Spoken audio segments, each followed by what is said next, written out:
અમૃત પુષ્પ કેન્દ્ર રાજકોટ ઉમેશ કામરિયા આ બેન એક્યુપ્રેશર માટે આવે છે અને શું તકલીફ હતી અને શું ફાયદો થયો એના શબ્દમાં સાંભળીએ. તમારું નામ? જોશનાબેન, ગામ? હળમતિયા. આ મારા ભાભી જ છે.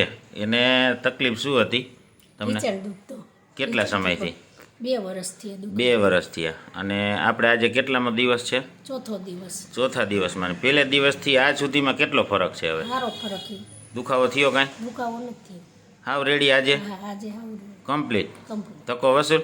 ધક્કો વસમ. તમે અહીંયા કેને લઈને આવ્યા પાછા? તમને રેડી છે? મારા નણંદને લઈને આવી. એને કેવું છે? એને સારું, મારા કરતા જાજો પહેરીને. એને જાજો. એને તો સિરિયસની તકલીફ હતી, કમરની, પગની. એને રેડી? એને સારું થઈ તમારી હારવાર થઈ ગયું? એક દિવસ નહોતા લેવા, બાકી તમારી હારે જ હતા. હારે જ. બાકી રેડી ને? પગથિયા ચડવામાં કાંઈ પ્રોબ્લેમ જ નથી ને? પગથિયે ચડવાનો પ્રોબ્લેમ નથી. તો કાલે નથી આવવાનું, બરાબર? પરમ દિવસે આવવાનું. દુખે તો કાલે આવવાનું, નકર નથી આવવાનું.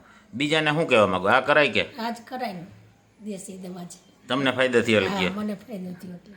બાકી બધું કરી લીધું હતું ને? બધું 1.5-2 વારમાં? હા. રેડી? જય દ્વારકાધીશ. જય દ્વારકાધીશ.